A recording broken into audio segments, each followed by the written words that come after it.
Are you thinking of buying a home in the greater Edmonton area, but you're unsure of what the process includes? There are definitely some major pitfalls that a lot of buyers fall into, and in this video, I'm gonna let you in on 3 of the biggest ones to avoid. Stick around to the end to hear the biggest mistake that home buyers make in the Edmonton area.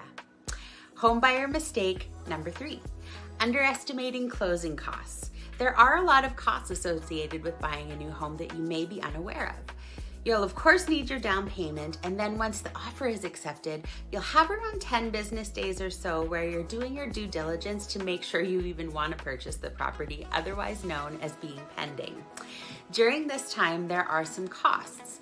A cash deposit that's submitted following making an offer, home inspection fees, which could include things for older homes like a sewer scope to make sure there's no tree roots growing into the lines, a wet inspection, which is what your insurance company will require for wood-burning fireplaces to make sure they're safe and functional. And for rural properties, septic and well inspections could also apply. Some other costs could be a condo document review if you're purchasing a condo, and real estate lawyer fees and disbursements. Home buyer mistake number 2, underestimating the pre-approval process. To put an offer on the home, the seller's gonna wanna know that you have a full pre-approval in place, and this can take some time to put together. The lender is going to want documents like T4s and notice of assessments, which might take some time for you to gather and submit.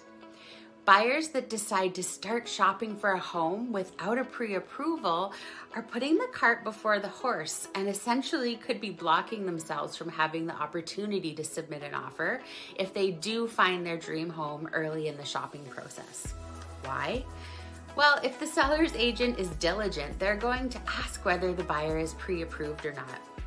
What if another prepared buyer came up and snatched your dream home while you're getting your ducks in a row? That would not be good. And let me ask you a question. Would you tie yourself up in a contract if you had no clue whether the buyer was going to be good for it or not? Home buyer mistake number 1, underestimating the home's value. We're currently in more of a buyer's market here in the Edmonton area, but that doesn't mean it's a free-for-all of deals. Lowball offers simply don't land well. At best, you could be haggling back and forth until you can agree on a final price, which will most likely end up being fairly close to the list price. And at worst, you could end up paying more than you originally would have if you had submitted a reasonable offer, because you tick the seller off in the process of trying to get a good deal, and they're probably less willing to negotiate. For the most part, homes will sell for their current market value, which is an ever-changing target, so it's important to make an offer based on the current market value with recent sold properties in the area to inform your decision. If you're in the market to buy a new home in the Edmonton area, check out some of my other videos, which I've linked below.